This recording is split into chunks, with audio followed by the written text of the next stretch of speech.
അസ്സലാമു അലൈക്കും വറഹ്മത്തുള്ളാഹി. സുഹൃത്തുക്കളെ, ഇന്ന് 4-ാം തീയതി ഇശാ നമസ്കാരമൊക്കെ കഴിഞ്ഞു. അൽഹംദുലില്ലാ. സമയം 8:25 കേട്ടോ. എന്നാലും അള്ളാഹുവിൻ്റെ അപാരമായ കടാക്ഷം എന്ന് തന്നെ പറയാം നിസ്കാരത്തിലൊക്കെ പങ്കെടുക്കാൻ പറ്റുന്നതിൽ. അതുപോലെ എല്ലാ പ്രയാസങ്ങളിലും അള്ളാഹുവിൻ്റെ കരങ്ങൾ നമ്മളിൽ ഉണ്ടാവട്ടെ.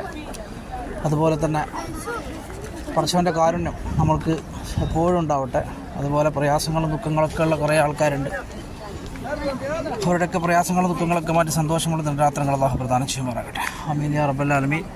എല്ലാവർക്കും നല്ലൊരു രാത്രി പരിശുദ്ധമായ അറബിൽ നേരുകയാണ്.